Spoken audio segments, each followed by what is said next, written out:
Bien, hermanos, entonces vamos a escuchar con mucha atención, con mucho amor y fe también de saber cómo en Padre Pío encontramos un modelo acabado de un cristiano que vivió su fe intensamente, le dijo un sí a Dios generoso y supo ser ese siervo fiel que hizo su parte. Voy a dejarlos con Padre Carlos, que va a compartir con nosotros y también va a escuchar algunas de las preguntas que podamos hacerle con respecto a Padre Pío. Gracias.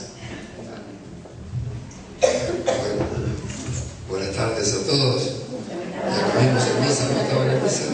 Bueno, entonces yo no sé si tengo que hablar yo o escucho más bien sus preguntas, si quieren saber algo en particular. Ah, sí, sí. Tenemos un guante del Padre Pío, sí, sí. Bueno, eso después al final realmente, si quieren, pueden venerarlo. Sí, el Padre Pío, ustedes saben que él llevó estos estigmas, estas llagas. En realidad, estuvo un mes después de la ordenación sacerdotal. El Padre Pío fue ordenado el 10 de agosto de 1910 y después de la ordenación sacerdotal le escribe una carta a su director espiritual, el Padre Benedetto, pidiéndole la obediencia, porque en aquel tiempo se pedía obediencia para todo, ¿verdad, Padre? Entonces, él pide la obediencia a su director espiritual para poderse ofrecer víctima al Señor por la salvación, la conversión de los pecadores y las almas del purgatorio. Y el Padre Benedetto le concede esa obediencia. Y eso fue en medio de agosto, después de la ordenación. Y el 7 de septiembre, o sea, casi un mes después, el Padre Pío tuvo la primera experiencia de los estigmas en Pietrelcina, el pueblo natal, en un lugar un poquito más apartado, unos 3 kilómetros, donde la familia tenía un poco de terreno, un campo que cultivaban. Sus padres eran agricultores y iban todos los días a pie por un sendero que hoy se llama el Sendero del Rosario, porque el Padre Pío contaba que cuando él iba con los padres a la campaña, iban recitando el Rosario, no escuchaban el MP3 y todas esas cosas que usamos ahora, ellos recitaban el Rosario. Entonces hoy se le llama el Camino del Rosario y mucha gente lo recorre. Actualmente muchos peregrinos vuelven a hacer ese Camino del Rosario hasta Piana Romana, que es el lugar muy bonito donde el Padre Pío, ahí el 7 de septiembre, recibió los primeros estigmas. Mientras estaba orando, los padres le habían hecho como una chocita de paja para que estuviera un poco apartado, porque él estuvo 7 años en su casa por motivos de salud. Ya era fraile, ya era casi sacerdote, después fue ordenado sacerdote. Entonces, para que tuviera un lugar un poquito más de intimidad, para que pudiera orar y estar un poco apartado, le hicieron esta pequeña choza bajo de un árbol, y ahí el Padre Pío, orando, recibió los primeros estigmas. Pero nos cuenta el director espiritual de ese momento, su confesor, que era el párroco de Pietrelcina, don Salvatore Pannullo se llamaba, nos cuenta que el Padre Pío el 7 de septiembre recibió los estigmas, pero que él le pidió al Señor que le quitara esos signos exteriores, externos, que para él eran de mucha humillación, porque lógicamente hubieran atraído digamos, el interés, la curiosidad de sus paisanos. Entonces el Padre Pío le pidió al Señor que le sacara los signos y le dejara el dolor, porque él quería sufrir con Cristo. Y de hecho desaparecieron en ese momento los estigmas, pero quedaron unas manchas rojas en las manos, en los pies y en el costado, y el Padre Pío sentía un dolor muy agudo, pero ya, digamos, no se veían los signos. Esto fue en 1910. 1918, 8 años más tarde, cuando el Padre Pío ya estaba en San Giovanni Rotondo desde hacía 2 años, mientras oraba en el coro de la antigua iglesia de Santa María de las Gracias, haciendo su acción de gracias después de la celebración de la misa, el 20 de septiembre, volvieron a aparecer estos estigmas de modo visible. El crucifijo que está ahí expuesto, dice el Padre Pío, partieron unos rayos que le fueron a atravesar manos, pies y costado, y él perdió el conocimiento. Cuando recobró el conocimiento, se encontró caído por tierra en un charco de sangre. Entonces él con su pañuelo trató de enjugar, de limpiar las manchas, y se fue arrastrando hasta su habitación, sin que nadie se percatara de nada, porque en ese momento no había casi nadie en el convento, y él logró llegar a su habitación sin que nadie se percatara de nada. Y de ahí más, esas llagas quedaron abiertas y sangrantes y dolorosas por espacios de 50 años hasta la muerte del Padre Pío. Y el Padre Pío cubría estas llagas con estos medios guantes o mitones que se llaman de lana marrón, para que no fueran visibles, porque incluso la Iglesia le prohibió que mostrara los estigmas. Tenemos solo una foto del Padre Pío joven, una foto muy bonita. El Padre Pío de joven era un hombre muy bonito, alto, con una mirada muy intensa, y tenemos solo una foto en que él está con las manos así y se ven las llagas, porque le dijeron que el provincial le había dado la obediencia de dejarse tomar esa foto. Ahora se dice que tal vez fue un engaño de ese fraile que tenía una máquina fotográfica, y le dijo eso para que el Padre Pío, que era muy, digamos, ingenuo, cayó en la trampa, y él con mucho disgusto, porque no quería absolutamente mostrar sus llagas, se dejó tomar esa foto, y es la única foto que tenemos con las manos realmente visibles, estas llagas que iban de un lado para otro, del dorso a la palma de la mano. Pero el Padre Pío en general tenía siempre las llagas cubiertas con estos guantes, que quitaba únicamente durante la celebración de la misa, pero las mangas del alma eran muy largas, así que se le veían solo las puntas de los dedos en general. Y hoy también comentaba como el Padre Pío era tan obediente, que a veces exageraba, digamos, en la obediencia. A él le habían prohibido mostrar las llagas, y piensen que se dejó operar de hernia, que es una operación muy dolorosa.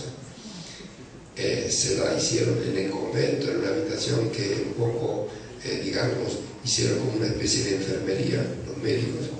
El Padre Pío no aceptó la anestesia, porque él tenía miedo que mientras él estaba durmiendo los médicos hubieran ido a mirarle las llagas, a estudiar, a curiosear sus llagas. Y como él tenía prohibido mostrarlas, el Padre Pío no aceptó la anestesia. Le trataron de convencerle: padre, pero es muy doloroso, no lo va a soportar, es peligroso. No hubo caso. Lo único que aceptó, y yo creo que sea la única vez en su vida que tomó eso, fue un poquito de whisky para entontarse un poco. O sea que realmente era muy rígido la obediencia. En otra ocasión tuvo un problema muy grande con un personaje de esa época muy famoso, que era el doctor Gemelli. Entonces se ha sentido hablar. Era un franciscano, menor franciscano. Había sido un ateo declarado, pero se había convertido, era médico, se había convertido a la fe cristiana y se había hecho franciscano, pero era médico. Entonces él tenía, bueno, como su caso hizo mucho clamor en Italia en su época, y fue un ejemplo realmente de un ateo que se convertía a la fe cristiana y que se hacía religioso. Lógicamente en el Vaticano tenían mucha admiración por él, mucha estima. El padre Gemelli, Agostino Gemelli, saben que ahora hay un hospital en Roma que se llama el Hospital Gemelli, ¿no? Donde se internó el Papa Juan Pablo II, donde fue operado o se internó después del atentado. Es el hospital donde en general van los pontífices cuando se enferman. Bueno, él se pasó por San Giovanni Rotondo por otros motivos, no iba expresamente por esto, y fue a visitar al Padre Pío queriendo ver sus llagas, estudiar sus llagas, analizar sus llagas. El Padre Pío le pidió, dijo: Padre, pero usted trae un permiso escrito, porque yo tengo prohibido mostrar las llagas. Bueno, pero usted no sabe quién soy yo soy el Padre Gemelli. Él era un poco orgulloso en realidad. Pero bueno, pero sí, pero yo si usted no tiene un papel escrito, yo no le puedo mostrar las llagas. Entonces se negó terminantemente el Padre Pío de mostrar las llagas. Padre Gemelli le dijo: bueno, te las voy a hacer pagar. Y escribió una relación como que las hubiera visto, estudiado pormenorizadamente, describiéndolas incluso, y diciendo, concluyendo, que eran de origen histérico. Bueno, eso lógicamente le hizo mucho daño al Padre Pío, porque después hubieron muchas medidas restrictivas hacia su ministerio, porque en el Vaticano pensaban que el Padre Pío era un histérico, ¿no? El Padre Pío era la persona más, digamos, normal de este mundo, no tenía ningún tipo de histeria. Bueno, son miserias humanas. El Padre Gemelli es un gran hombre, hizo mucha obra, hizo cosas muy buenas, pero bueno, tal vez tenía este límite, que era un poquito orgulloso y que era un poco engreído, digamos. Él se consideraba tal vez un gran personaje, pensaba que el Padre Pío se hubiera arrodillado ante él, pero el Padre Pío, por el sentido de obediencia, no quiso mostrarle las llagas. No sé qué otras cosas puedo contarles del Padre Pío. Ya les comentaba lo de la celebración de la misa, ¿no? El Padre Pío, su misa, dicen los que han tenido la suerte, la gracia de poder participar en la misa del Padre Pío, que realmente era una experiencia extraordinaria. Piensen que el Padre Pío se levantaba todos los días a las 2:30 de la mañana para prepararse a la celebración de la misa. Él celebraba normalmente alrededor de las 5 de la mañana, o sea que desde las 2:30 hasta las 5 él estaba en oración. Tenía su mesita de luz, hay todavía 2 relojes, 2 despertadores. En aquel tiempo no existían los despertadores modernos, que si uno los apaga vuelven a sonar después de 5 minutos, ¿no? Snooze, lo llaman. Bueno, entonces el Padre Pío había puesto 2 despertadores, porque si no se despertaba con uno, se despertaba con otro. ¿Qué pasaba? El Padre Pío no era dormilón, pero muchas veces no lograba dormir. Entonces pasaba las noches en vela, en oración, y cuando después se dormía, le costaba lógicamente despertarse. A veces dormía muy, muy poco. Algunos dicen que en algunos periodos de su vida, a medianoche, él estaba todavía en el coro rezando. Bueno, el Padre Pío se levantaba muy tempranito, y piensen que él murió a las 2:30 de la mañana. Era el horario en que se levantaba normalmente para ponerse en oración, para entrar en contacto con el Señor. Fue el horario en que realmente entró en contacto definitivo con el Señor a través de la hermana muerte, 2:30 de la madrugada del 23 de septiembre de 1968. Después de haberse confesado, haber haber renovado su profesión religiosa, haber recibido el óleo de los enfermos y haber pedido perdón a la comunidad por todas las molestias que había causado en su vida.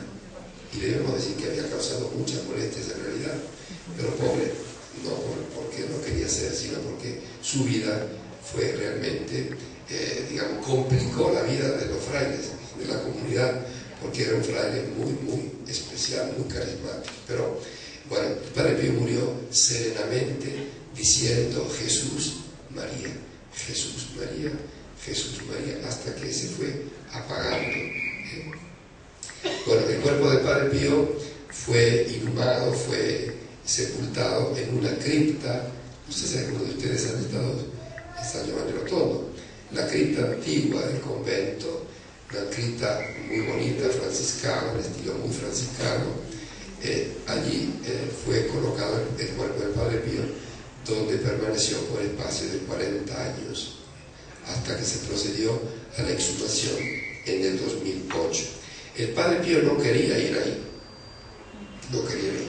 Cuando lo exhumamos y después se trasladó su cuerpo a la nueva iglesia, muchos decían, el Padre Pío quería estar ahí, no quiere ser sacado de ahí. En cambio el Padre Pío no quería. El fraile que construyó esa cripta nos contaba y nos cuenta todavía que el Padre Pío, cuando sentía los ruidos de los taladros, porque ahí es toda piedra, él decía, ¿qué estás haciendo ahí? Padre, no estamos solo pintando. Pero ¿cómo pintando? Con los taladros pintas tú. Ahí, dice, pobre de ti si me llevas ahí yo no quiero ir. Padre Pío quería ir al cementerio donde estaban sus padres. En San Giovanni Rotondo están sepultados los padres del Padre Pío, hay otros parientes, están los padres espirituales del Padre Pío, el Padre Benedetto, el Padre Agostino, en una capilla en el cementerio. Él quería ir ahí, como todos los mortales, no quería ningún tipo de privilegios. Sin embargo, le tocó quedarse 40 años en ese lugar. Bueno, es un lugar muy amado por los fieles.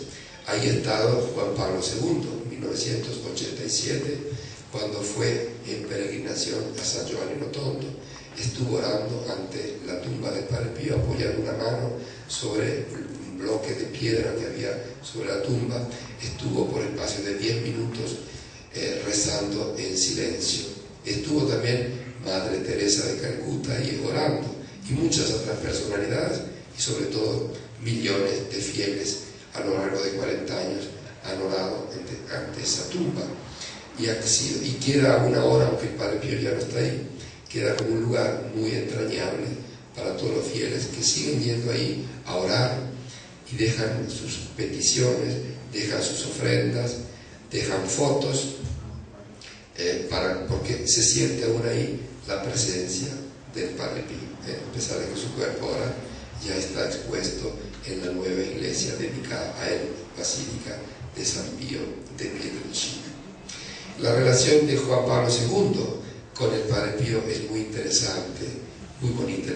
Juan Pablo II, cuando se llamaba todavía Karol Wojtyła y era un joven sacerdote, ordenado sacerdote desde hacía poco tiempo, fue mandado a Roma a estudiar en el Angelicum, que es la facultad pontificia de los dominicos, ¿no se dice dominicos?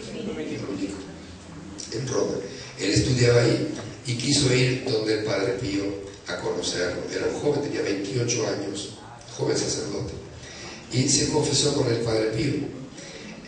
Y él comentó que él le preguntó al Padre Pío cuál era la llaga que más le dolía.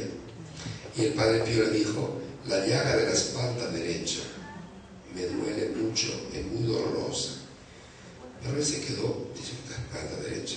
No sabía que el Padre Pío tenía una llaga. No le dio mucha importancia a este hecho. Después él volvió, ya cuando el Padre Pío había muerto, volvió durante el Concilio Vaticano II con algunos otros obispos polacos. Tuvo ocasión de nuevo de encontrar al Padre Pío, y después volvió en los años 72, el Padre Pío ya había muerto, celebró misa en el santuario, estuvo almorzando con los frailes, en aquella época era cardenal, arzobispo cardenal de Cracovia, y después volvió en 1987 como Papa. Él se inventó una visita a toda la región, porque claro, no podía ir directamente a visitar un hombre que era candidato a la santidad, pero todavía no había sido declarado santo, pero él quería ir a rezar en la tumba del Padre Pío. Entonces, bueno, hizo una visita pastoral de la diócesis y de toda la zona, pero lo que a él realmente le interesaba era orar en la tumba del Padre Pío. Bueno, el episodio más importante se refiere a cuando él era arzobispo de Cracovia. Él era muy amigo de una mujer, de una joven mujer, que vive todavía hoy, tiene 91 años, se llama Wanda Podlaska, es un médico. Ella debe ser de origen judía, estuvo en un campo de concentración en Auschwitz y prácticamente ya la habían dado por muerta, habían arrojado su cadáver sobre un montón de cadáveres prontos para ser incinerados en los hornos crematorios. Alguien se dio cuenta de que ella se movía y logró sacarla de ese montón y esconderla. Bueno, lo cierto es que ella se salvó milagrosamente y volvió a Cracovia, pero volvió con una crisis espiritual, una crisis de fe muy grande. Karol Wojtyła se convirtió en su director espiritual, que le ayudó en ese camino para ir recuperando la fe, y se convirtió en amigo de ella y de su familia, porque ella se casó. Fue Karol Wojtyła que la casó, bautizó y casó luego a sus hijos. Era sacerdote, amigo de la familia. Karol Wojtyła no tenía familia, no tenía ni hermanos, ni padres, ni tíos, ni nadie. Su familia amiga era esta familia, que viven a una hora en las espaldas del Palacio Episcopal de Cracovia. Y él iba a almorzar, a cenar. Yo estuve en su casa, vi muchas fotos de Karol Wojtyła joven, ahí almorzando o compartiendo momentos con la familia muy amiga. Bueno, esta mujer se enfermó de cáncer y Karol Wojtyła escribió una carta al Padre Pío en latín, diciéndole: Padre, por favor ruegue por esta mujer joven, madre de hijos pequeños, enferma de cáncer. Cuando el Padre Pío recibió esta carta, dijo a los hermanos que estaban junto a él: a este no le podemos decir que no. Bueno, lo cierto es que 2 meses después, esto fue en 1962, unos años antes de la muerte del Padre Pío, 2 meses después llegó una carta en la que Karol Wojtyła le agradecía al Padre Pío porque esta mujer se había curado, estaba perfectamente bien. Ella, yo la conocí, me dijo, yo no le di mucha importancia, pensaba que eran los médicos que habían sido muy inteligentes y muy capaces y que me habían curado. Cuando Karol Wojtyła me decía: no, pero mira que es el Padre Pío que ha orado por ti, yo no le daba tanta importancia. Sin embargo, 2 años después, ella fue a San Giovanni Rotondo a conocer al Padre Pío, y en medio de una multitud como ahora o más, ella estaba ahí, pero lógicamente el Padre Pío no la conocía, nunca había visto ni una foto ni nada de ella. El Padre Pío le dijo: hey, tú, dice, ¿ahora estás bien? Y entonces ella me contó que fue el momento de su conversión. Eso fue como la tocó profundamente, y entonces de ahí más ella viajó siempre a San Giovanni Rotondo, y hasta hace poco tiempo, ahora está muy anciana, ella venía muy seguido a San Giovanni Rotondo, y como los polacos son muy de oración, ella pasaba horas y horas rezando en la celda del Padre Pío, sentadita en una silla, rezando en el Padre Pío. Ella fue una gran amiga, es una gran amiga, pero bueno, en la época en que Juan Pablo II era Papa en Roma, ella tenía entrada libre en el Vaticano, no había quien le pudiera impedir, porque era amiga íntima de Juan Pablo II. Hasta el secretario del Papa, que hoy es cardenal de Cracovia, no la podía ver mucho, era un poco celoso de esta amistad, y no la veía con buenos ojos, que ella entrara y saliera y hiciera lo que quisiera. Pero el Papa, cuando nosotros queríamos llegar al Papa para hacerle saber alguna cosa sin pasar por el filtro del Vaticano, de la curia romana, le entregábamos a ella las cartas y ella se las entregaba al Papa, y después nos traía la contestación directa del Papa, lo que había dicho el Papa. Bueno, es una gran amiga. Ella vive todavía, ha publicado hace unos años un volumen muy grande con todas las cartas en la relación epistolar entre ella y Karol Wojtyła en los largos años de dirección espiritual. Es un volumen muy importante en la que realmente, bueno, ha sido recogido todo este material muy importante. ¿Cómo se llama la señora? Se llama Wanda, con la W, Wanda Podlaska, es polaca. Ella formaba parte de la Comisión Pontificia para la Salud. Ella actualmente en Polonia, a pesar de sus 90 años, sigue dando muchas conferencias, y sobre todo en este momento está luchando mucho a favor de la vida, de la defensa de la vida, contra el aborto, contra la eutanasia, y todas estas leyes que ahora también en Polonia, a pesar de que es un país muy católico, ya se están como lentamente entrando a la mentalidad, y ella está luchando mucho para concientizar a la gente sobre el valor de la vida, sobre el respeto de la vida, sobre, bueno, todo lo que nos ha enseñado, nos enseña la Iglesia y nos ha enseñado lógicamente Juan Pablo II durante sus 27 años de papado, ¿no? Bueno, no sé si quieren hacer una pregunta que pueda hacer. No, el Papa Francisco no ha estado, no. El Papa Francisco, bueno, es muy poco tiempo que es Papa, imagino que debe tener muchísimas invitaciones, y él no ama viajar, no ama viajar. Si se han dado cuenta, cuando hace un viaje dura un día, máximo 2 días, en general un día. Cuando va al exterior, 2 días, fue a Israel, me parece que 2 días, Tierra Santa. No ama mucho viajar y va solo, por ahora, a los lugares que tienen un significado particular. El visitor le hizo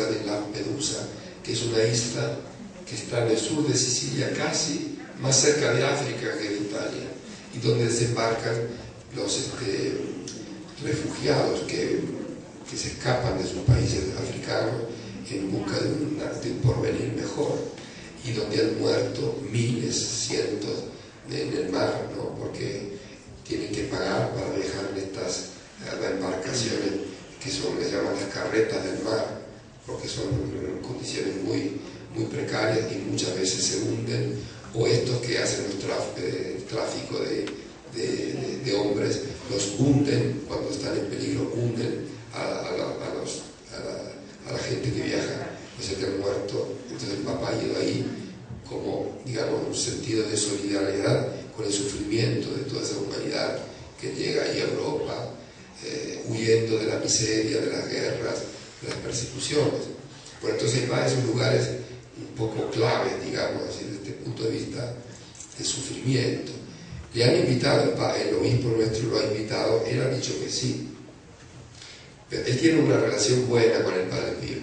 Él en la Catedral de Buenos Aires, cuando era arzobispo, acogía ahí a los grupos de oración que se reunían, tenían sus celebraciones, y muchas veces ha celebrado la misa para ellos, y sobre todo se encomendaba mucho a sus oraciones, pedía a estos grupos de oración que oraran mucho por él, y ahora mismo también a muchos, digamos, se han encomendado sus oraciones, pero por ahora no tenemos noticia de que quiera venir, pero ha dicho que sí.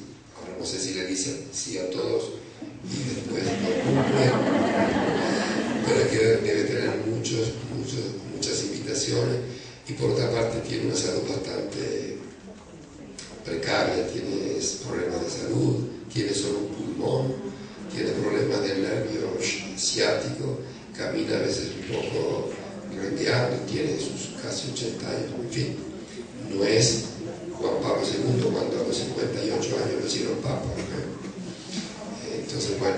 El Padre Pío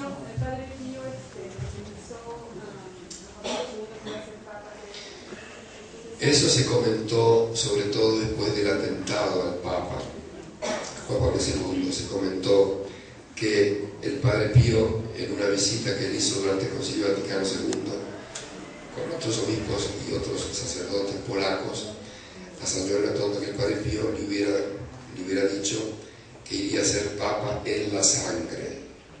O sea, de ahí el hecho del atentado, ¿no? O sea, que iría a haber un hecho, digamos, trágico, como fue ese atentado, ¿no? Que realmente puso en serio peligro su vida. Él parece que lo hubiera negado, que haya dicho que no, que el Padre Pío lo único que le dijo fue esto de la herida de la espalda, que yo no terminé de decir que hemos encontrado camisetas de lana, ropa íntima del Padre Pío, sucias de sangre acá.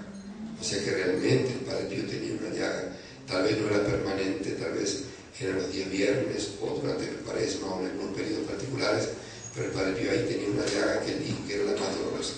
Sin embargo, otros sacerdotes o otros obispos que lo habían acompañado afirmaron que Carlos II en esa época, cuando salió del encuentro con el Padre Pío, vino muy conmovido, muy pálido y como muy preocupado, y que le preguntaron ¿pero qué le pasaba? Y él dijo, bueno, que el Padre Pío le habría dicho eso, bueno, así que no sabemos si sea cierto o si algo que surgió en ese momento del atentado, no sabemos. Disculpe, ¿el Padre Pío después de muerto se ha presentado a alguna persona no puede orar? Muchas personas dan testimonio de haber visto al Padre Pío. De hecho, el milagro que se refiere o que fue utilizado para la canonización, que fue la curación de un niño enfermo de meningitis aguda, hijo de un médico del hospital de San Giovanni. Este niño se enfermó así en modo improviso y de meningitis aguda y estaba desahuciado, entró en coma y no había ninguna posibilidad de curación. Le daban pocas horas, estaba desahuciado. Bueno, la madre oró, fue a la tumba del Padre Pío, hizo orar a mucha gente, todos los conventos de religiosos, religiosas. Bueno, involucró a todo el mundo orando por este chico que tenía 7 años en esa época. Y el niño, que no le conocía al Padre Pío mucho, era un niño pequeño de escuela, no le conocía. El niño, cuando recobró después, porque se despertó del coma y en un día se curó, prácticamente desapareció todo, quedó sin ninguna secuela de su enfermedad. Él dijo que mientras estaba ahí en ese sueño, se le apareció un viejito de barba blanca que le tomó la mano y le dijo: no te preocupes, que te vas a poner bien. ¿No? Y comentó esa cosa. Y bueno, y cuando después vio una estampa del Padre Pío, dijo: es él el que vino a mi habitación, es él que me... Bueno, como este caso, han habido muchos casos de personas que dan testimonio. Lógicamente no se puede probar científicamente, siempre algo, digamos, de fe, pero lo cierto es que muchas veces después de esa aparición sucede un milagro, una curación, la solución de un problema muy grave que era insoluble. O sea que realmente muchos, por ejemplo, dicen de percibir un perfume, incluso personas que no sabían de este fenómeno, no lo conocían, nunca habían sentido hablar de ello, y se sienten invadidos por un perfume tan fuerte que se sorprenden, y después supieron de que el Padre Pío muchas veces se manifiesta de ese modo, su presencia, como dando tranquilidad, seguridad de que Él está junto a ellos y que los va a ayudar en ese problema, en esa enfermedad o en esa situación que están viviendo, y de hecho después se cumple ese milagro, ¿no? Entonces, eso hay muchos testimonios de este tipo, sí.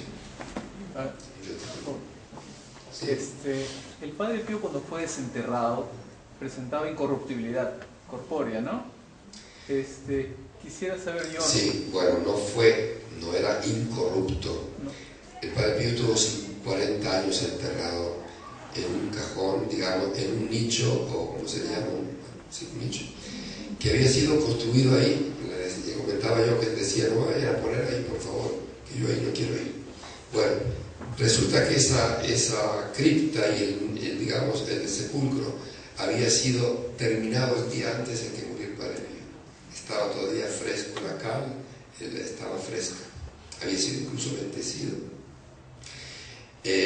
Cuando murió el Padre Pío, como el cuerpo, hubieron 100.000 personas el día de los funerales, 100.000 personas que acudieron de todo el mundo para los funerales, las exequias del Padre Pío. Y el cuerpo del Padre Pío estuvo expuesto 4 días. Lógicamente le dieron, en aquella época se usaba así, una inyección de formol para mantener el cuerpo, para que no se descompusiera y para que pudiera ser, digamos, venerado. Y le pusieron un vidrio encima para que la gente no lo tocara, porque al principio tocaba las manos, bueno, era tanta gente que le pusieron un vidrio. ¿Qué pasó? Llegado el momento de enterrarlo, ese cajón de madera fue puesto dentro de otro ataúd de hierro y se le dejó ese vidrio. Fue un error, porque ese vidrio no permitió la evaporación de toda esa humedad. ¿no? Porque si no, la humedad a través de la madera se hubiera evaporado. Entonces, dejando ese vidrio, ¿qué pasó? Que el cuerpo del Padre Pío, cuando fue sacado del sepulcro y abierto el cajón, había una gran expectativa, estábamos todos ahí muy emocionados para ver cómo estaba el Padre Pío.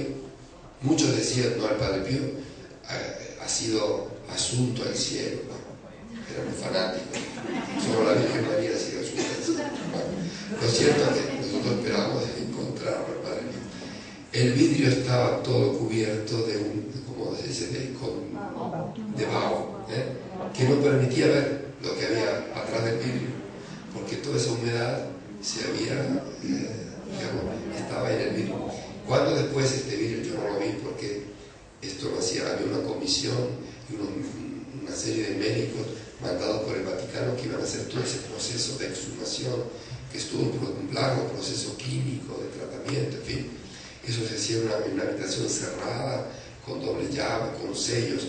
Nadie podía entrar fuera de las personas que, digamos, hacían parte de esa comisión. Pero después un día los frailes, que digamos que tenían entrada libre ahí, que formaban parte de la comisión, una noche me despertaron a medianoche, estaba durmiendo. ¿Qué pasó? Yo iba a ser muerto como un fraile. Me desperté con mucho miedo y era que no, que me querían llevar para ir a ver cómo estaba el cuerpo del Padre Pío. Bueno, así que lo vi.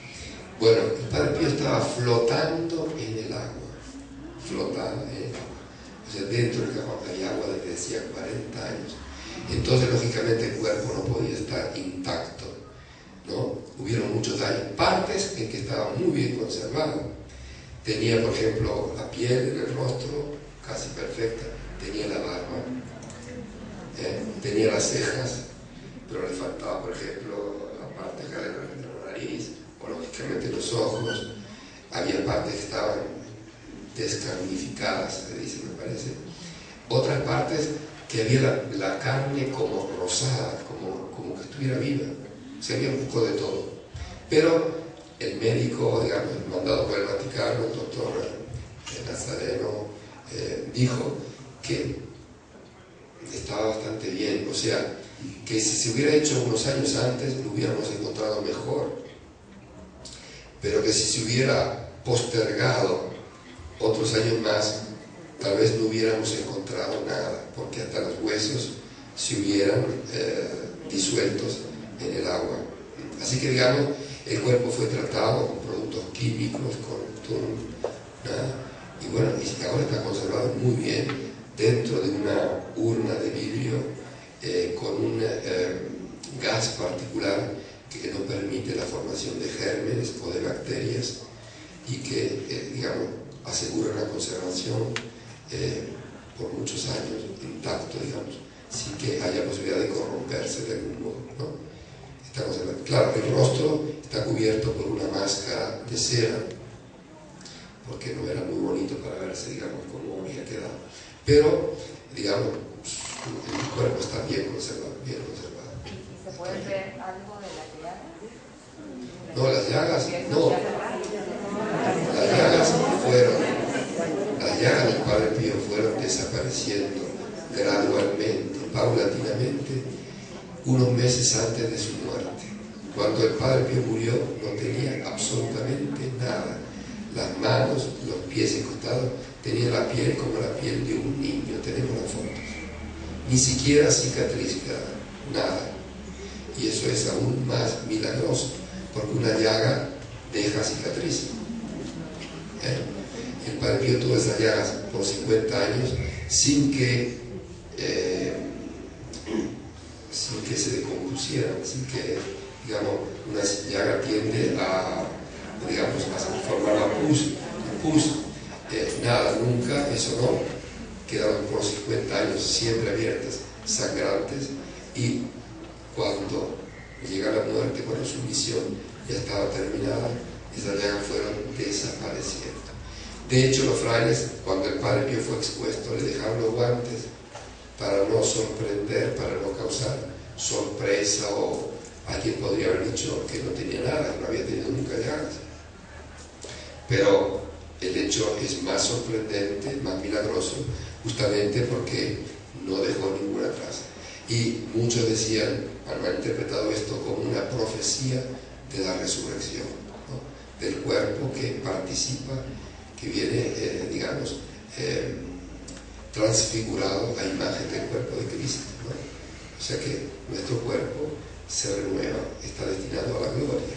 Y entonces el hecho de que haya desaparecido la llaga es como una profecía de esta realidad. Quería preguntarle, ¿cuál es el mensaje que finalmente nos deja el Padre Pío para todos nosotros? Y si tenemos la suerte de que haya alguna misa grabada por completo de... Sí, hay muchas, bueno, por completo no sé, pero hay, sí, por ejemplo, la última misa, la cual Pío celebró, 22 de septiembre, está toda grabada por un, ¿cómo se dice?, por un aficionado, por una persona que estaba ahí presente. En aquella época no había estas pequeñas máquinas o los celulares como ahora, que entonces puede grabar todo, incluso con buena calidad. Pero sí tenemos algunas misas y también la voz del Padre Pío grabada cuando él hacía un saludo, cuando él decía, tenemos el rezo del Ángelus, el rezo del Rosario, en fin, hay varias cosas grabadas de la viva voz del Padre Pío. El mensaje del Padre Pío nos deja. Cuando alguien se le acercaba al Padre Pío y le decía, Padre, ¿me acepta como su hijo espiritual? El Padre Pío le decía, sí, te acepto, pero no me hagas hacer papelones. Le decía, quería que fuéramos, quería que fuéramos buenos cristianos, nada más, que fuéramos buenos cristianos, o sea, que siguiéramos la ley de Dios, la ley de la Iglesia, que nos comportáramos coherentemente con nuestra fe cristiana, que fuéramos a misa los domingos. Eso era para él fundamental. Cuando habían dos pecados por los que el Padre Pío solía echar al penitente del confesionario, cuando le decía, Padre, falté a misa, ¿sabe? Bueno, ahí el Padre Pío se enojaba muchísimo. Sí, había faltado lógicamente sin motivo, por digamos, dejadez, por falta de interés. Bueno, y otro era si uno había ofendido a Dios con sus palabras, la blasfemia, ¿no? En ese caso el Padre Pío se enojaba mucho. Entonces él quería que fuéramos buen cristianos, que amáramos al Señor, amáramos a la Virgen, amáramos a la Eucaristía, amáramos a la Iglesia, fuéramos buenos cristianos, diéramos buen testimonio a Cristo. Esto nos pedía, y que rezáramos, lógicamente, que fuéramos personas de oración. Eso no nos pedía nada más de particular. ¿Cómo hacía el Padre Pío para vencer los ataques del demonio? Yo creo que el Padre Pío nunca, digamos, ¿cómo se dice? El demonio nunca lo pudo vencer desde el punto de vista de llevarlo al pecado, a pecar. El Padre Pío decía que él prefería morir 1000 veces antes que ofender a Dios con un pecado mortal. Yo creo que el demonio nunca logró vencerlo. Por eso es que se desencadenó físicamente, porque espiritualmente no logró nunca doblegarlo. Y entonces esos ataques físicos, esas luchas que el Padre Pío tuvo contra el demonio, hay cartas en las que él cuenta a su director espiritual, por ejemplo una en Pietrelcina, en ese periodo que él pasó 7 años, digamos, en su pueblo, donde cuenta que desde las 9 de la noche a las 5 de la mañana fue una lucha encarnizada contra el demonio, que volaban por la habitación los libros, las sillas, las almohadas, que lo agarró a piñazos, digamos, el demonio a él, y que a las 5 de la mañana él se encontró en el suelo, en un charco de todo empapado de sudor, de transpiración de sudor, temblando de frío, y que la Virgen lo recoge en sus brazos y lo coloca en la cama y lo consuela. En otras cartas se dice que el niño Jesús lo consuela. El Padre Pío tenía una devoción muy particular por la Navidad y por el niño Jesús. Era la fiesta para él más importante, aún más que la Pascua, la Navidad. Él contaba los días que lo separaban de la Navidad. Y hay muchos testimonios de personas que han visto al Padre Pío llevando al niño Jesús vivo entre los brazos. Hay una señora, una hija espiritual que era nativa de Pietrelcina, se llamaba Lucia Yadanza. En 1924 ella había ido a la misa de medianoche al convento, hacía mucho frío y había nevado, y ella llegó muy temprano porque el pueblo estaba muy lejos, entonces para llegar había que hacer un largo camino de 2,5 kilómetros a través de una montaña. Entonces ella llegó muy temprano y los frailes habían puesto en la sacristía un brasero para calentarse, y ella estaba ahí, pobre, esperando la hora de la misa porque era todavía muy temprano. Y el Padre Pío salió de la puerta que baja del convento y atravesó la sacristía llevando al niño Jesús en los brazos y envuelto en una luz sobrenatural, y salió por otra puerta. Después de unos minutos volvió para atrás, pero ya normal, y se percató de que ahí había una persona. Dice: ¿tú qué haces acá? Dice: padre, vine para la misa. Pero es temprano. Sí, pero bueno, estoy acá al lado del fuego. ¿Y tú qué viste? Dice: padre, he visto todo. Entonces él le dijo: no has visto nada, pobre de ti si dices algo. Entonces ella le prometió, le impuso, porque era hija espiritual, le impuso que no dijera nada. Pero ella dejó un escrito, un testimonio escrito donde cuenta este episodio, y después de la muerte del Padre Pío ha sido publicado. Pero no es la única. Yo recuerdo haber escuchado a un fraile que me contó que también en una noche en el corredor donde el Padre Pío tenía su habitación, él vivía en otra celdita al lado, sintió un ruido muy grande a medianoche y salió para ver qué era, y vio al Padre Pío que venía de la dirección del coro trayendo al niño Jesús en los brazos y envuelto en una luz. Y él me decía, yo era un estudiante muy joven, me decía: en aquellos tiempos vivíamos en un tal clima de sobrenaturalidad que esas cosas no nos sorprendían en la casa, cosas como de todos los días, por lo que yo me volví a dormir como nada. Se ve que tenía sueño. Bueno, pero tenía esa relación muy estrecha con el niño Jesús, ese amor por la encarnación del Hijo de Dios. Él se conmovía. Padre Pío lloraba muy fácilmente. Lloraba cuando, por ejemplo, proclamaba el Evangelio. Y alguien le preguntaba: padre, ¿por qué llora cuando proclama el Evangelio? Dice: ¿te parece poca cosa que Dios se digne hablar con nosotros? Que Dios nos dirija su palabra. Se conmovía hasta el llanto. Bueno, sí. También él tenía una familiaridad muy especial con el ángel. Él lo mandaba, le daba órdenes. Y muchas veces algunas personas le decían, en aquella época no había móviles, celulares, no es como ahora que no se puede comunicar. Entonces decía: padre, pero ¿cómo le voy a avisar yo que, no sé, que cuando necesite, mándame tu ángel de la guarda? Y el Padre Pío sabía lo que pasaba, lo que le pasaba a otra persona. Él tenía esa relación muy familiar, y a sus hijos espirituales decía: dile a tu ángel que me avise, o que haga esto, o que haga lo otro. Porque lo veía al ángel justo. Él tenía familiaridad con ese mundo ultraterreno que nosotros no vemos en general. No sé si alguno de ustedes lo ven, pero yo no. Y el Padre Pío tenía esa familiaridad. Tuvo apariciones de almas del purgatorio. En el convento hay un lugar que se llama, todos los conventos capuchinos antiguos en Italia, en Europa, se llama el fuego común, que es una pequeña habitación donde hay una chimenea, una estufa, la leña, y donde los frailes en aquella época tenían más suerte que nosotros porque no existía la televisión. Entonces, después de cena o después del almuerzo se ponían ahí a conversar. Tal vez murmuraban también, yo pienso, ¿no? Porque eso es muy típico nuestro eso.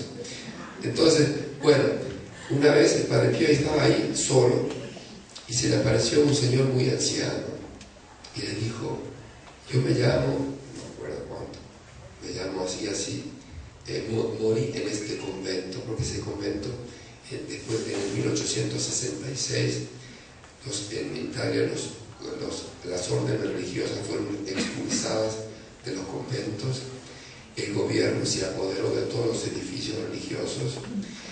Hoy actualmente en Italia muchas alcaldías, hospitales o otro tipo son ex conventos. Entonces el convento de San Giovanni Rotondo fue transformado en un hospicio para ancianos, y un hombre ahí que estaba internado ahí fumando murió carbonizado en su cama, y se le apareció el Padre Pío y le pidió que rezara por él. El Padre Pío al día siguiente celebró la misa y él se le volvió a aparecer para agradecerle, diciéndole que se había salvado gracias a su intercesión. Otras apariciones de frailes, cosa extraña, que dice que hacían ahí su purgatorio porque no habían cumplido bien sus deberes, pobre de nosotros. Bueno, entonces el Padre Pío celebraba misa por ellos. Incluso en la iglesia, cuando el Padre Pío de noche oraba, sentía que se movían los candelabros del altar y preguntaba: ¿quién anda ahí? Y soy Fray Pascual, soy Fray que estamos aquí cumpliendo nuestro purgatorio porque no hemos hecho bien nuestros deberes. Entonces el Padre Pío celebraba misa por ellos. Algunas veces les decía: pero por favor, voy a celebrar la misa, pero no se me aparezcan más, porque tenía miedo, pobre Padre Pío. Pero tenía mucha familiaridad con ese mundo. Incluso conozco una señora muy anciana hoy que cuando ella hizo su primera comunión de manos del Padre Pío era una niña de 10 años, y unos meses antes se le había muerto su mamá y ella estaba muy triste porque había perdido su mamá, y el Padre Pío le dijo: no te preocupes, que tu mamá está al lado tuyo, te está sonriendo. Y la niña se daba vuelta y buscaba, dice: no, tú no la ves, pero yo la veo, está contigo, no te preocupes. Entonces dice que eso la tranquilizó mucho a la niña, y ella se acuerda siempre ese episodio. Padre, ¿nos puede hablar un poco del don que tuvo el Padre Pío para la ubicuidad? Sí. Bueno, yo ese don se lo he pedido al Señor, pero no me lo ha dado. Me hubiera evitado el viaje en avión, pero bueno. Padre Pío tenía ese don, sí, de estar en dos lugares distintos al mismo tiempo. O sea, físicamente estaba en San Giovanni Rotondo, entraba con una especie de somnolencia, de sopor, de sueño, y al mismo tiempo se aparecía en otro lugar para alguna misión. No era por turismo, sino por alguna misión particular. Hay muchos episodios, uno incluso atestiguado por personas fidedignas, ¿no? Yo soy nacido en Uruguay, no sé si lo saben, por eso hablo tan mal en español. Bueno, el Padre Pío tenía un amigo, un obispo uruguayo de Salto, que se llamaba Monsignor Damiani, que a su vez tenía un hermano que era un tenor, y viajaba muy seguido a Italia y lo iban a visitar al Padre Pío, y eran muy amigos del Padre Pío. Cuando ya al final casi de su vida, ella estaba muy anciano, le pidió al Padre Pío: Padre, yo quisiera quedarme aquí, en San Giovanni Rotondo, para que usted me asistiera espiritualmente cuando yo me muera. Y el Padre Pío dijo: no, vete a tu tierra, que hay mucha necesidad de sacerdotes. Yo te voy a asistir, no te preocupes, te prometo que te voy a asistir. Bueno, pasó esto, que hubo una reunión de obispos de Uruguay y de Argentina, en una ciudad del norte del Uruguay que se llama Salta, Salto en Uruguay. Bueno, un obispo cumplía un aniversario de ordenación episcopal, habían reunido todos los obispos, había una reunión, y una noche uno de estos obispos, mientras dormía, le golpearon la puerta, y él la abrió y vio un capuchino en la penumbra, un capuchino que dice: corra, que Monseñor Damiani se está muriendo. Entonces él fue, corrió y lo encontró agonizando, le dio el óleo de los enfermos, la extremaunción, y encontró un papelito que el Monseñor Damiani había querido escribir, pero que no logró terminar. donde estaba escrito, estuvo el Padre, y escribió la P, no terminó la frase. Y ese papelito está conservado en la curia arzobispal de Montevideo. Y todos estos obispos atestiguaron que el Padre Pío había estado presente ahí y que le había prometido que lo iría a asistir en el momento de la muerte. Fue el que le fue a golpear la puerta para que corra para darle el óleo a los enfermos porque se está muriendo. Bueno, eso es un episodio de los más clásicos que ha sido atestiguado, pero hay muchos otros. Otro es del cardenal Mindszenty, cardenal de Hungría, que estuvo muchos años en cárcel bajo el régimen comunista de Hungría, y él deseaba ardientemente celebrar misa, pero no se lo permitía. Bueno, el Padre Pío estuvo en su celda llevándole pan y vino y lo asistió en la celebración de la misa. Y el cardenal Mindszenty dejó un testimonio escrito diciendo: el Padre Pío en esta fecha estuvo en mi celda, me trajo pan y vino y me asistió en la celebración de la misa. Y cuando alguien le preguntó al Padre Pío, pero es cierto que usted estuvo en Hungría, posible. El Padre Pío se sonrió así, pero no dijo ni sí ni no, porque no contaba esto, ¿no? Pero dejó creer que realmente era cierto, porque digamos, no lo desmintió, no hubiera desmentido si hubiera sido falso. O sea que hay muchos episodios de ese tipo. Otro episodio, muchos dicen que estuvo presente en la canonización de Santa Teresa del Niño Jesús, de la que era muy devoto, en la Basílica de San Pedro en Roma, en 1925. El beato Luis Orione, o no sé si es santo, es todavía beato, Luis Orione atestiguó que Padre Pío había estado junto a él durante la ceremonia de canonización de Santa Teresa del Niño Jesús en Roma. Y hay muchos episodios de ese tipo. Padre, ¿también le dijo que Carlos Auxilia iba a ser papa? Sí, ya hablamos de eso. Sí, bueno, no se sabe.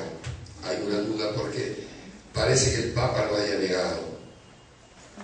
Y otros que lo habían acompañado dijeron que realmente él salió muy, digamos, conmovido y muy, digamos, como profundamente, digamos, no sé cómo decir, conmovido de esa visita del Padre Pío, y que dijo que el Padre Pío le había dicho que él iría a ser Papa en la sangre, pero casi riéndose, que dice: yo no voy a ser nunca Papa, porque en aquella época ¿quién iba a pensar en un Papa extranjero? Eran todos italianos, entonces era casi imposible.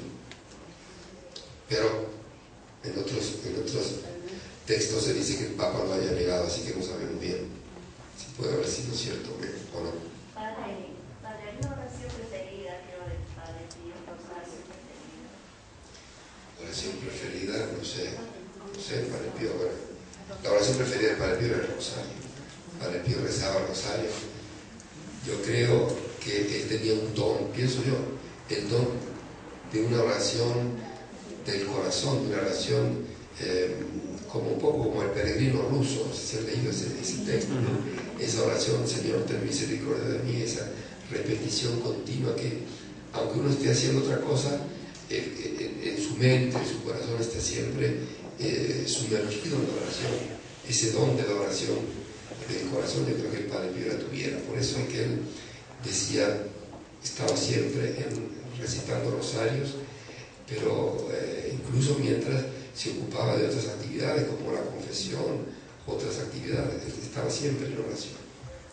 Entonces, la oración preferida del Padre Pío era el rosario a la Virgen, porque la amaba muchísimo a la Virgen. Piensen que en Pietrelcina, cuando él celebraba la Virgen patrona de Pietrelcina, el Padre Pío dice en una carta que la Virgen me ha asistido en la Santa Misa como si no hubiera tenido otra cosa que hacer que pensar en mí. La Virgen lo asistía. Y a un hijo espiritual le regaló una imagen de la Virgen de Pietrelcina y dijo: consérvala cuidadosamente, porque esta Virgen tomó vida, se hizo carne, tomó vida ante tus ojos. Tenía una relación muy grande con la Virgen. He visto la película del Padre Pío en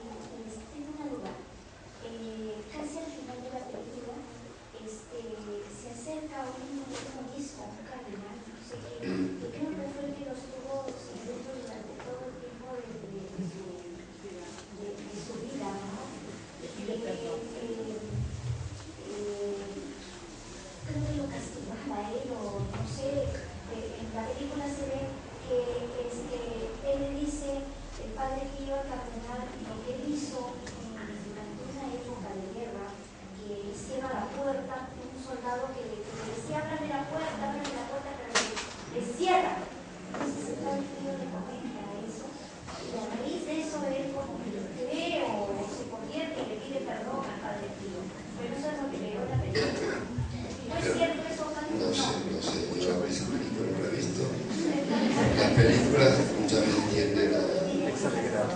Sí, no sé si sea histórico esto. No creo que haya habido un cardenal que haya torturado al Padre Pío todavía. Han sido muchos los cardenales que lo han torturado. No, en el sentido de que a lo largo de su vida muchas veces del Vaticano mandaban visitadores. Por ejemplo, en los años 60, ya cuando el Padre Pío estaba por morirse, tenía 80 años. Ustedes saben que el Padre Pío, antes de entrar en el noviciado, cuando tenía 15 años, tuvo una visión en Pietrelcina, tenía 15 años. Un personaje gigantesco, terrible, de un aspecto terrible, y el Señor que decía, tienes que luchar con él, el demonio. Y este niño temoroso que temía, entonces el Señor que le dice, no tengas miedo, yo voy a estar siempre a tu lado, te voy a ayudar, te conviene luchar con él, si lo vencerás, te daré la corona de la vida. Y toda la vida del Padre Pío ha sido una lucha contra el demonio, porque el demonio ha querido siempre obstaculizar su misión, porque el Padre Pío ha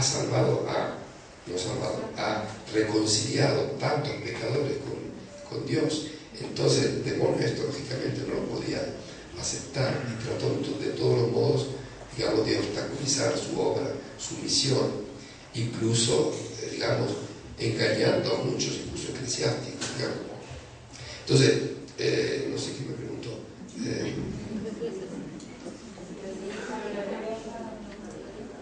Sí, bueno, entonces en los años 60, el Papa Juan XXIII, el Papa bueno, que era bueno realmente, pero bueno, tuvo un momento, él estaba mal informado, le habían llegado noticias muy contradictorias y mandó un visitador, un cierto Monseñor Macari, que se estableció en San Giovanni Rotondo y recibía personas que iban a hablar con él para contarle cosas del Padre Pío.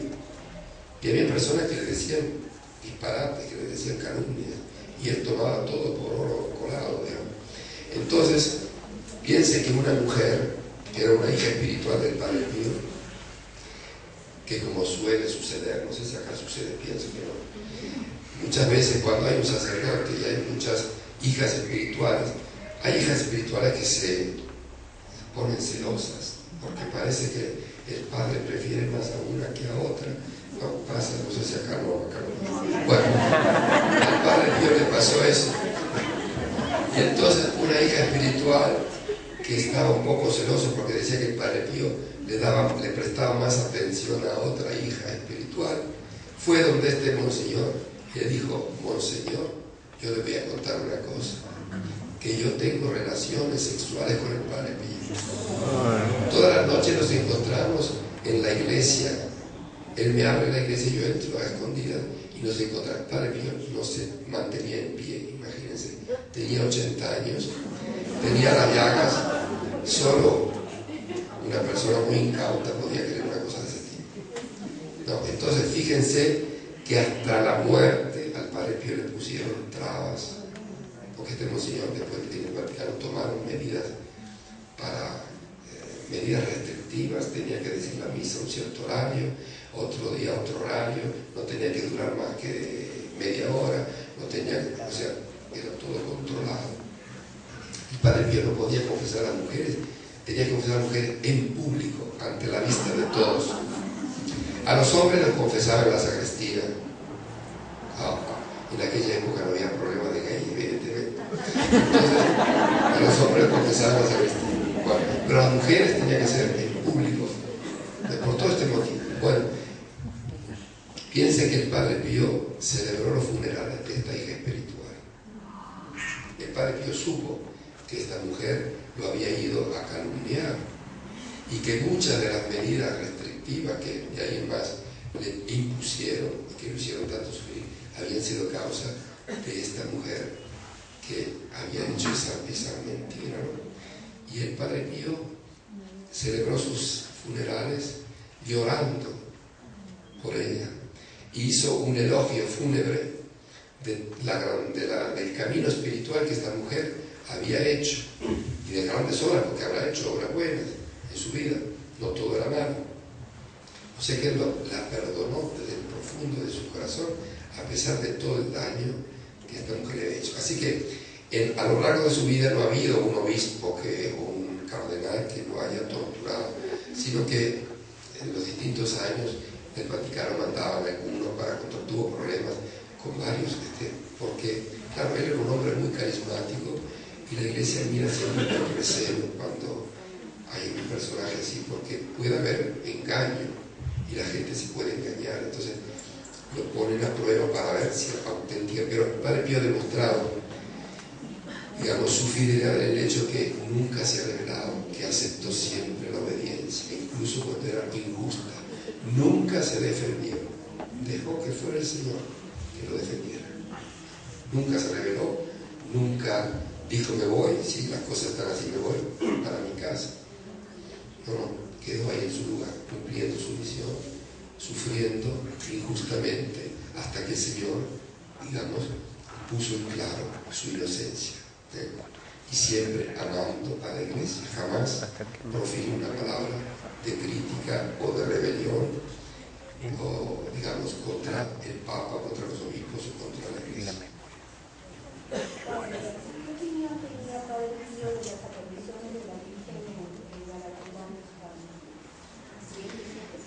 Bueno, he sentido decir que el Padre Pío hubiera dicho que eran auténticas, pero yo no sé, eso sí, que eran auténticas, sí. Sé que San Pío dijo que iba a ser más sobre el cielo de la tierra.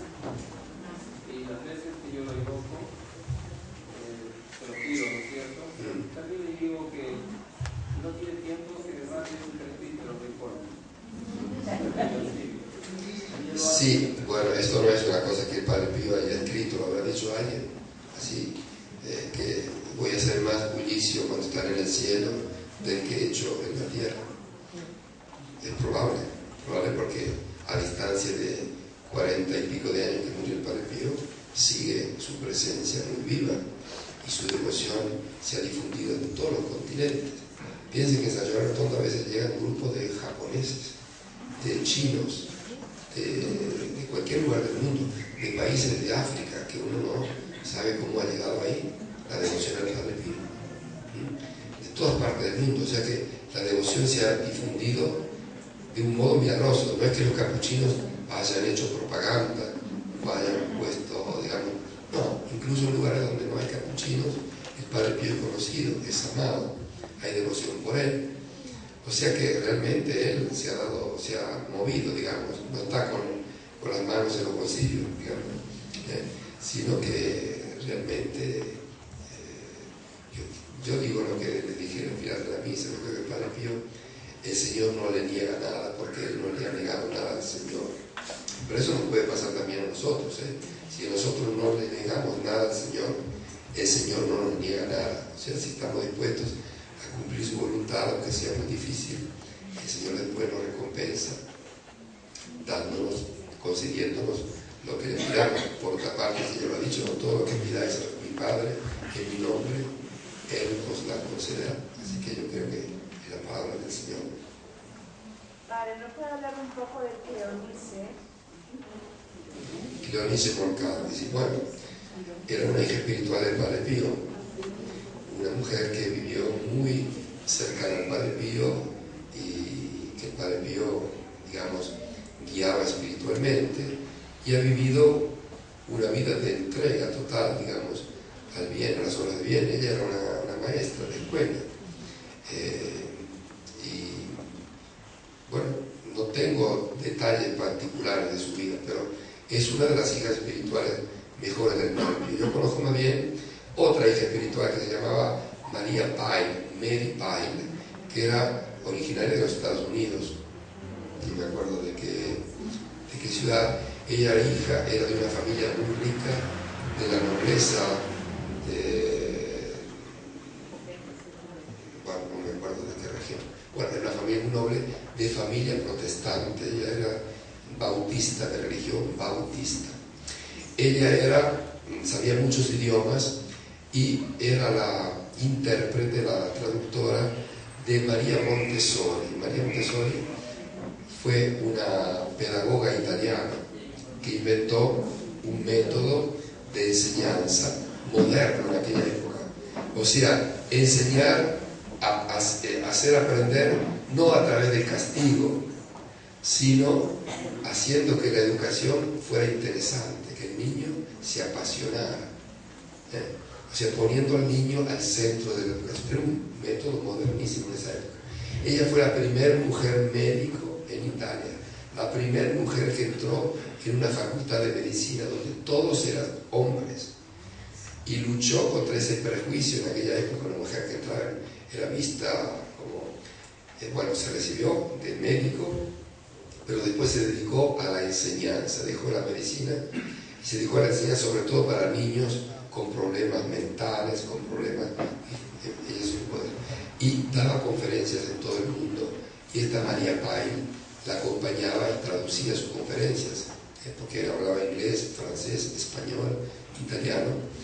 Entonces, llegando a Italia, en una ocasión ella quiso, por curiosidad, porque ella era protestante, ir a San Giovanni Rotondo, y el Padre Pío, cuando la vio, le dijo: quédate aquí, quédate aquí. Ella, bueno, se quedó, renunció a su trabajo. La familia la desheredó porque ella se bautizó, se hizo bautizar en la Iglesia Católica. En aquella época, cuando se era protestante, había que bautizarse de nuevo. Ahora no se hace más eso. Si había que bautizarse en la Iglesia Católica, sus padres la desheredaron. Ella construyó una pequeña casa cerca del convento y vivió toda su vida pobremente. Su casa no tenía llaves. En aquella época no había hoteles, ni pensiones, ni nada. Ella acogía en su casa a los padres del Padre Pío. A cualquier persona que fuera a encontrar al Padre Pío daba alojamiento. Ella vivía revestida con un hábito como el nuestro, con una cuerda, y dormía sobre un cajón de madera, con una colchoneta así, y cubierta con una cobija. Vivía pobremente. Todas las mañanas participaba en la misa del Padre Pío, y una vez por semana se confesaba con él. Bueno, es una mujer que hizo mucho bien. Ella se dedicó a los pobres, daba clases a los niños pobres, enseñaba catecismo, formó la primera coral del convento. Fue una de las mejores hijas espirituales del Padre Pío. El Padre Pío solía decir: cuando María vaya al cielo, nos va a hacer un papelón a nosotros, aunque ella va a ser más santa que nosotros. El Padre Pío la estimaba mucho. Cuando ella era jovencita, tenía 25, 26 años, cuando fue a San Giovanni Rotondo, ella vivía ahí, era todo despoblado, una montaña pelada, donde habían pastores, había delincuentes también, gente.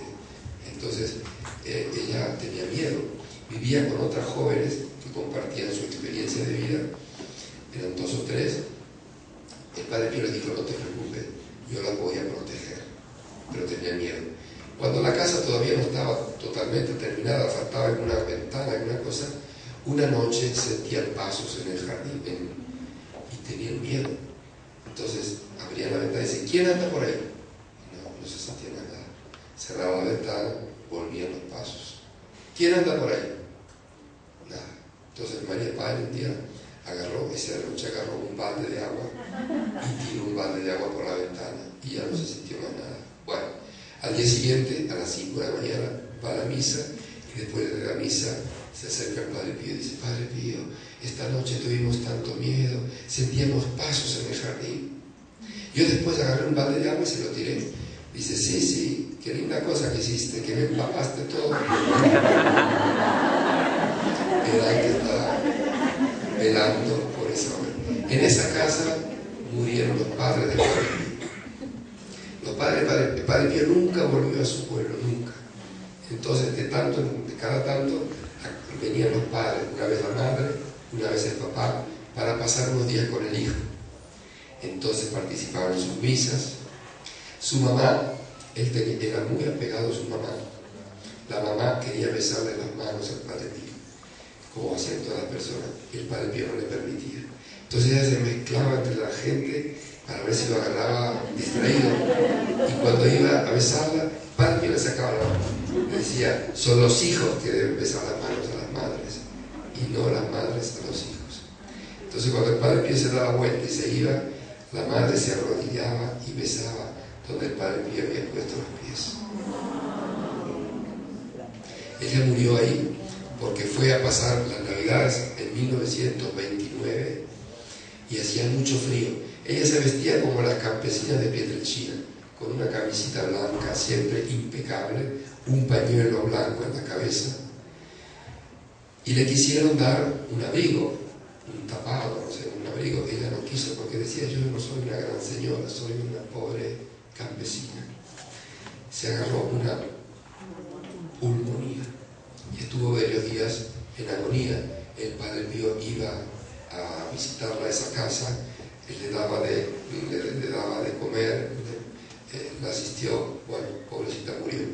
El Padre Pío lloró desconsoladamente, días, hasta semanas, escandalizando a los hijos espirituales, que decían: Padre, pero usted nos dice que después de la muerte está la vida eterna, que tenemos que tener fe. Y decía: ¿qué quiere? Es mi madre, es mi mamá. Él estaba muy, en su habitación está la foto de la mamá. Él estaba muy apegado a su mamá. Bueno, María Pail fue realmente una de las hijas mejores del Padre Pío, pero también Cleonice Morcaldi seguramente. Y María Pail, cuando murieron sus padres, los hermanos le devolvieron la parte de herencia que a ella le correspondía.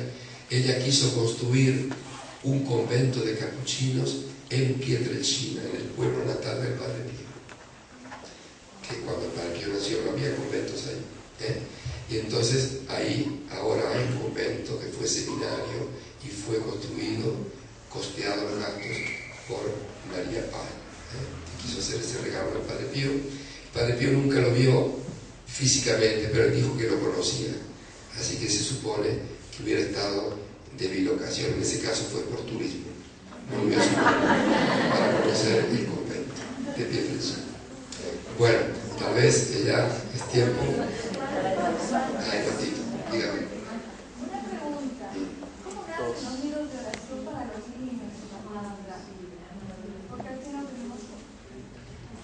Bueno, eso no sé, surgió en algún grupo de oración. El problema de los grupos de oración muchas veces es la continuidad, ¿no? Porque muchas personas que han conocido al Padre Pío o que desde a largos años forman parte de los grupos de oración están entrando ya en los años, se están poniendo un poco ancianos, y muchas veces no hay, digamos, jóvenes que se integren. Entonces surgió esa idea de formar a los niños, pequeños niños que pudieran después continuar, ¿no? Y lógicamente adaptando a ellos el espíritu de oración. Y en algunos lugares se han formado estos pequeños, si no me equivoco, en Costa Rica yo creo que hay estos grupos de oración, pequeños grupos o nidos de oración de niños. Sí, bueno, pero eso no es del Padre Pío, pero es la hermana Blanca. Pero bueno, es una iniciativa seguramente muy buena que se puede dar allí donde es posible, ir, digamos, acompañando a los niños hacia el espíritu de oración, haciéndoles conocer la vida del Padre Pío y formándolos en ese espíritu. Creo que sea una cosa muy buena seguramente.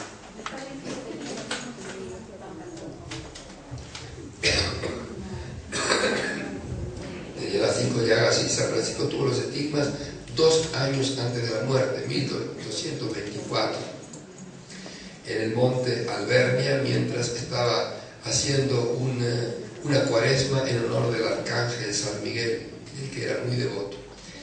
Y ahí tuvo estos estigmas que, según lo describen los biógrafos antiguos, tenía hecho en la misma carne los clavos. Por una parte se asomaba la cabeza del clavo y por otra parte la punta, que había sido como, ¿cómo se dice en español? Como, digamos, achatada, ¿no?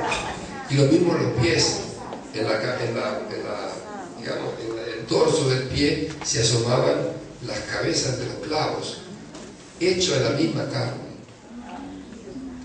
Padre Pío tenía las llagas, pero no los clavos. El Padre Pío tuvo las llagas por 50 años. No quiere decir que uno sea mejor que el otro. Las misiones eran distintas. San Francisco fue como el sello final por parte de Dios de que él era perfecta imagen de Cristo crucificado, ¿no? Padre Pío lo mismo, pero esas llagas fueron como una participación en la pasión de Cristo para su misión redentora, ¿no? Para la colaboración que Padre Pío tuvo con Cristo para la redención de los hombres, para la conversión de los hombres, ¿no? Y a través del sufrimiento, porque esas llagas eran dolorosas. Al Padre Pío, cuando alguno le apretaba la mano, y no faltaba nunca alguna persona un poco bruta, un poco desatenta que le apretaba la mano, el Padre Pío saltaba o gritaba, ¿no? De dolor. Y a veces solía decir, si pudiera, caminaría con mi cabeza, porque las llagas de los pies se abrían cuando él, digamos, el peso del cuerpo caía sobre sus pies, y era muy doloroso. Bueno, yo creo que me están esperando, si me interpreto mal.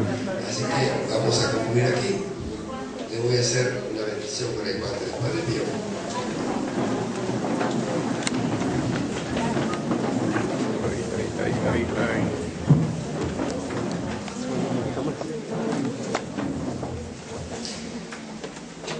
Ustedes saben que hay muchos guantes del Padre Pío, muchos pañuelos, muchas medias, muchas camisetas del Padre Pío. ¿Por qué? Porque las personas que le lavaban la ropa interior al Padre Pío, los hábitos, ¿qué hacían? Se las lavaban, se las reponían, le ponían ropa nueva. Y el Padre Pío no sé si no se daba cuenta, o cerraba un ojo, no sé. Entonces tenemos muchos, o teníamos, que ahora se van quedando menos, muchos guantitos del Padre Pío. El Padre Pío los usaba continuamente, justamente, y se los cambiaba muy seguido porque esas llagas sangraban. Se dice que el Padre Pío haya perdido alrededor de un vaso de sangre al día de sus llagas. O sea que tenía que cambiarse continuamente la ropa porque se empapaban de sangre, ¿no? Entonces, claro que estos guantes, digamos, han sido impregnados por la sangre del Padre Pío. Bueno, yo les voy a dar la bendición también para los objetos que traen y bueno, para que el Padre Pío pueda proteger y bendecir a todos ustedes. El Señor esté con ustedes. Voy a ver si me acuerdo de la bendición de San Francisco, que la sé en italiano, pero en español no está. Il Signore vi benedica e vi custodisca. Amen. Vi mostri la sua faccia e la mia misericordia di voi. Amen. Rivolga a voi il suo sguardo e vi dia la sua pace. Amen. Y la bendición de Dios Todopoderoso, por intercesión del Padre Pío, Padre, Hijo y Espíritu Santo, descienda sobre ustedes y permanezca para siempre. Amén. Amén. Muy bien.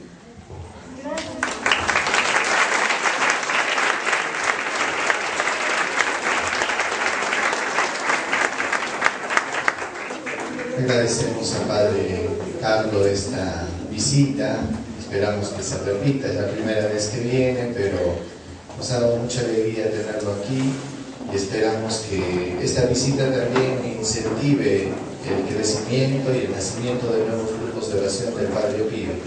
La voz del Padre Pío ya llega a muchas familias, pero esperamos que los grupos también paren. Yo quisiera que se formara, yo soy secretario general del grupo de oración del Padre Pío. Me gustaría que aquí en el convento de los capuchinos, que es el lugar mejor para que se forme un grupo de oración, pudiera surgir. Si algunas personas están interesadas, como se dirige el Padre Ariel, que seguramente no tiene nada que hacer, entonces se pueden dedicar a ustedes, o si no, a algún otro padre.